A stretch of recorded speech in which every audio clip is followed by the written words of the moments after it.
uh, young boy who arrived on the shores of the US with $50 in his pocket because he was going to go pursue his dream of getting his engineering degree from MIT. He did that with honors, completing bachelor's and master's in 4 years. Went on to get his MBA from Harvard Business School, where he was a Baker Scholar. And then said, you know what, I have a vision and a dream, which is that if you could actually put the right information at the right time in the right place and provide it to the right person, or in today's instances, bots, and put it in the right context, you can solve most of the world's problems and actually make the world a better place. And with that vision, he started a company called TIBCO, which is a very enduring company. And, I've had so much of fun having partnered with Vivek there. And since TIBCO, he moved on to become the owner of Sacramento Kings. And as they say, the English honor their favorite sons by knighting them, and we in the US allow them to be team owners, and only the best get that opportunity. And with that, I think, Vivek, it's very timely. As the country knows, you've just come out of NBA owners meeting. I know these are trying times for you, but you were a man of your word, and you accommodated us in your busy schedule today, for which I'm very grateful, and I know most of my colleagues are. So with that, welcome to the show, Vivek. It's such a pleasure to see you again. Thanks, Raj. Great to be here. Congratulations on what you guys are doing with MemSQL, and hello to all the data scientists and engineers out there. Welcome. So unprecedented times now at multiple levels. We thought the worst thing that is going to happen in 2020 was 24th of January when Kobe died. And man, has this unraveled quickly. What do you think is happening around us, and what can we learn from it? Yeah, no, these are unprecedented times, and maybe the planet is telling us, hey, man, you've been misbehaving. I've been giving you warnings, but you're not listening. So I'm going to send you to your room and give you a timeout. And so I think it's kind of been a timeout for the world. Obviously, it's been tragic. Hundreds of thousands of people have died, and it continues. But in the midst of all this crisis, I also think sometimes there's hope. And what COVID-19 has done is it's catapulted us into 2023. So if you want to know what the future looks like, just get up and walk outside, because it's accelerated many of the trends that were happening. And so, for example, we thought e-commerce was a big deal. We thought Amazon was a big deal. But in fact, it was only 10, 11, 12% of the total commerce market. And now, a few months later, it's over 30%. So what we're seeing is that this is, obviously the worst of times for a lot of people, but it'll end up being the best of times for some people. And so as tragic and as sad as it is, I think that we have to look forward and do what we need to do so we can advance society. No, very well said. In fact, I think you've always maintained this thing about you that information and having the right information, right place, time, or bot, and putting it in the right context, that also earned you the moniker of Mr. Real Time. So what is the advice of Mr. Real Time, and how can we use data to get through some of these unprecedented times? Yeah, so Raj, you and I have talked about this before, but we're entering a new era right now. This is a historic time for society. I call it Civilization 3.0. Civilization 1.0 was the start of modern civilization. And it was really the agrarian revolution that sparked that. People were farmers, shopkeepers, carpenters. It was the age of the artisan, and the raw material was land. We're now, then most of us lived in the Civilization 2.0, which was sparked by the Industrial Revolution. And it went from being the age of the artisan to the age of the corporation. And the raw materials were energy and steel, and it was all about efficiency. We're now living in a time where the world's largest bookseller has no bookstores, and the world's largest taxi company has no cars, and the world's largest hotel has no real estate. So it's really the age of information, the age of service, and the raw materials for this age are data and even imagination. So if the guys applying the fields made 1.0 happen, and if the guys optimizing the factories made 2.0 happen, then it's really all of you that are on this session today that are the builders of Civilization 3.0. Now, when the world went from 1.0 to 2.0, there was massive disruption. So only 7% of the 1.0 jobs were there in 2.0. Now, as we go from 2.0 to 3.0, there's going to be even bigger disruption. And what you're going to see is the next decade or two is going to represent the biggest wealth creation opportunity in human history.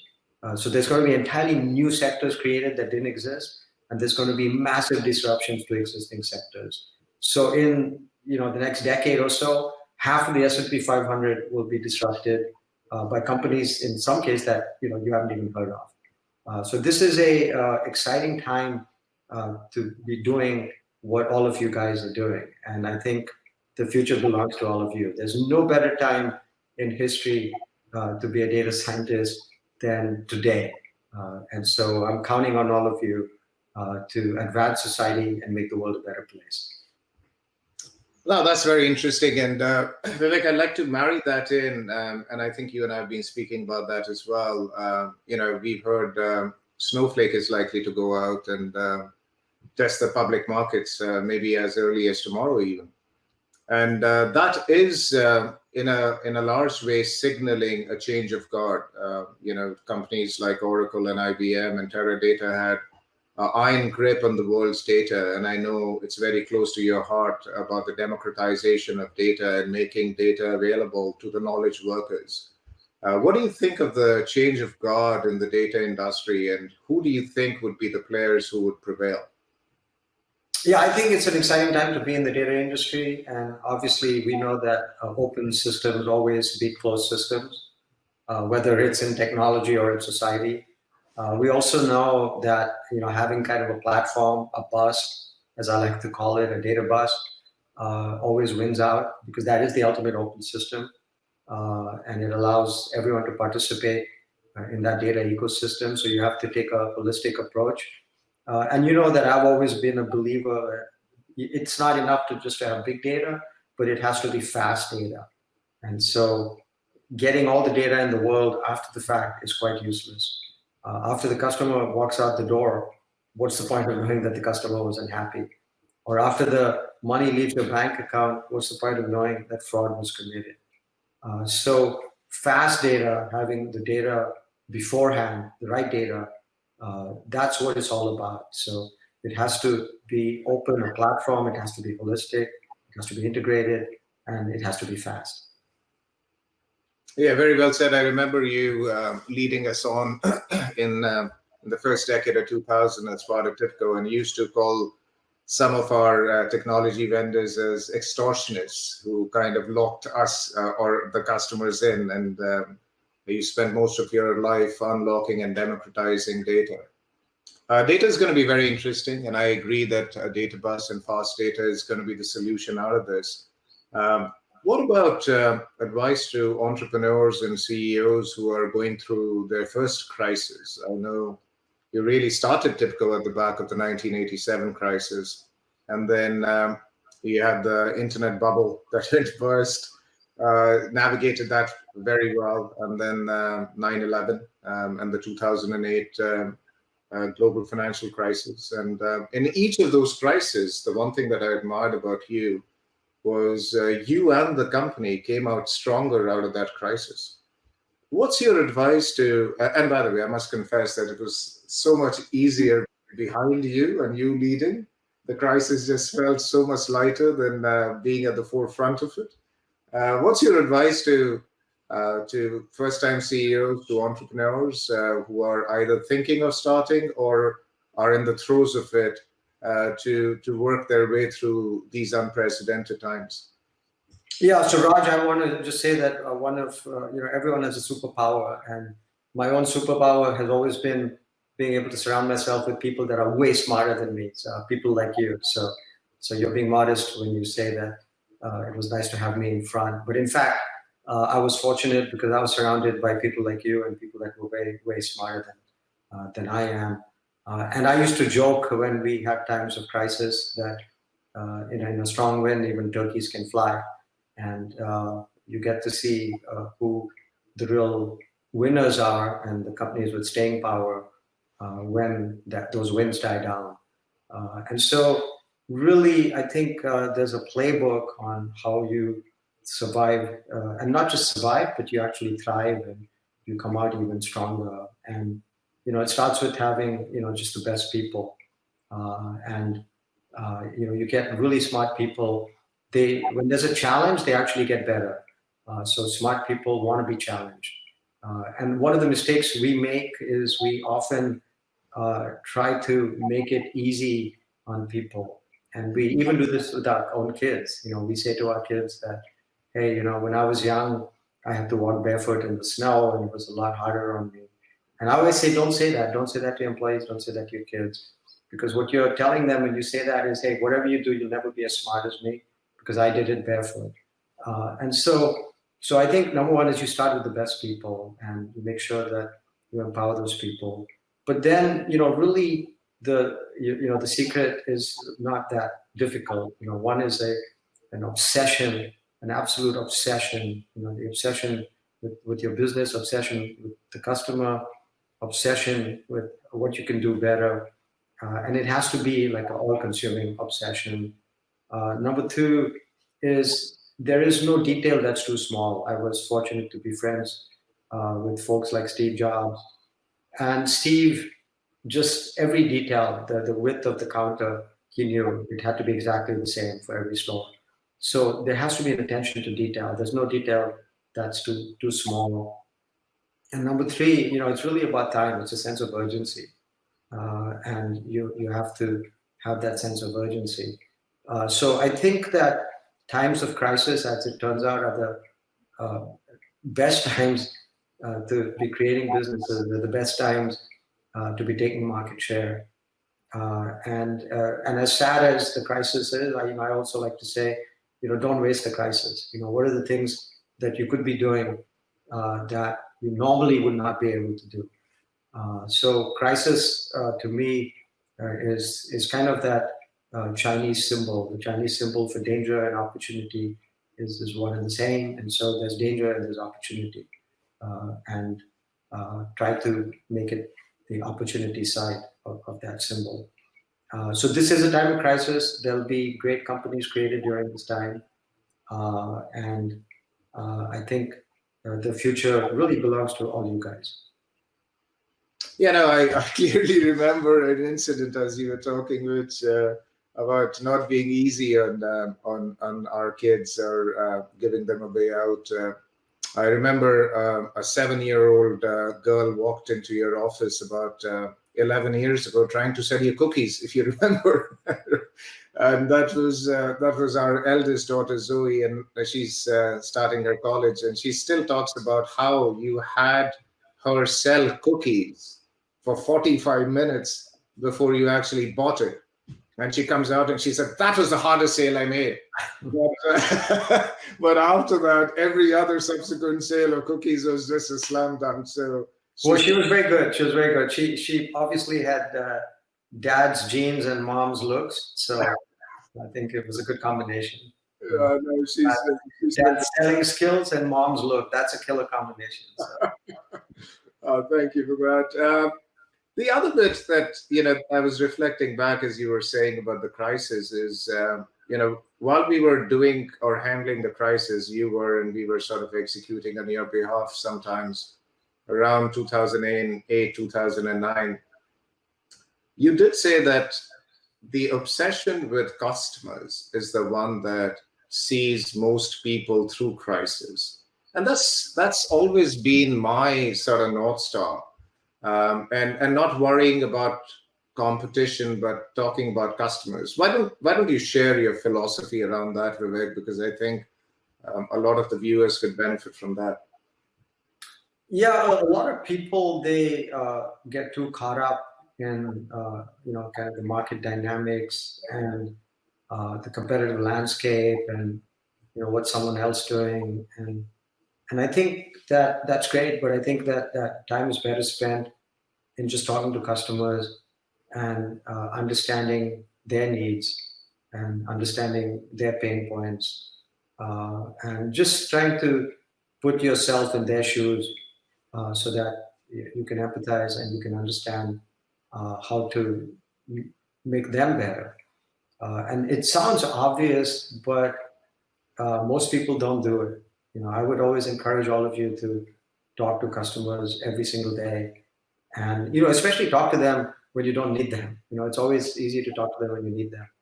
But how about you pick up the phone and you talk to them? And the customers were always way smarter than us, and our best ideas came from customers, and they, they kind of, everything is about the customer. So without the customer, there's no business. It's obvious, yeah, but most people ignore that. And so I would encourage businesses to have that dialogue, especially during times of crisis. Yeah, no, I remember two things. In fact, it's one day I do think that I'll write a book, and you'll have a big part in that. And the two things which are mantras for me is what you said to me many years ago is, Raj, never promise more than you can deliver to your customer, and then go out and over deliver. And I think it's beautiful in its simplicity, and very, very, very deep. And I think one of the things that has helped me through these unprecedented times is just focusing maniacally on making customers successful, and hopefully good things will happen. And if for nothing else, it just makes you feel very good waking up and going to bed every day. So thank you for that advice, Vivek. Yeah, no, it is. Look, it is the age of service, and so customers have many choices, and so it's a privilege to have a customer, and you have to always understand the value of that, and that should always come first. You can never take that for granted, and no matter how big the customer, how small the customer, my own philosophy has always been that you talk to that customer.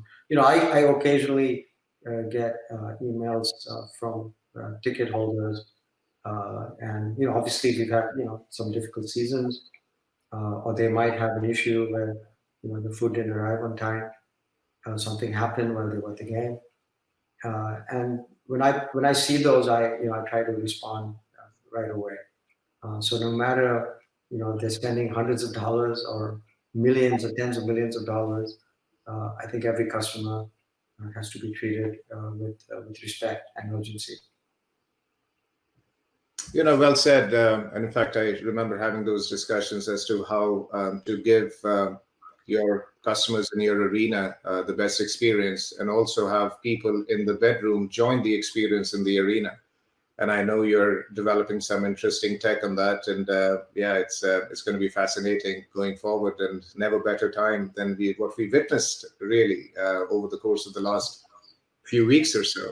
But interestingly, Vivek, I think your customers now are Sacramento Kings fans. You have a very loyal following. In fact, I was at the golf club yesterday evening, and people were coming up to me and saying, "Oh my God, I'm so looking forward to hearing from my hero, you, of course, and what you've done to the city of Sacramento." And in a way, the voice that you have given your customers, which are not only your fans or the NBA fans, but society at large.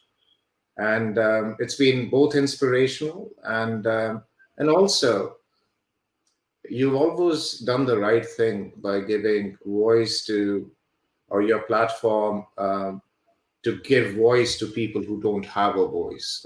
You continue to do that.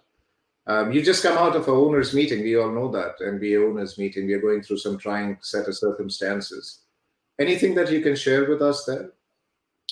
Yeah, I know. So obviously, I can't share what we discussed in private, but Martin Luther King once said that life's most urgent and pressing question is, what can we do for others?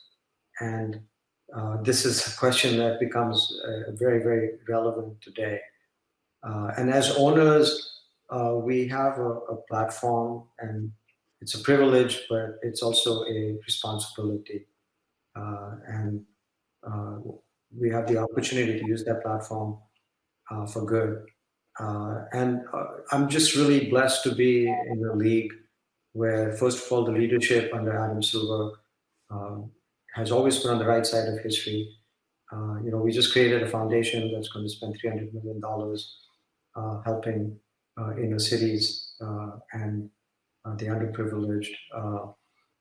So with that kind of leadership, we have owners who are very concerned, and then we have players who are very smart and just really good human beings.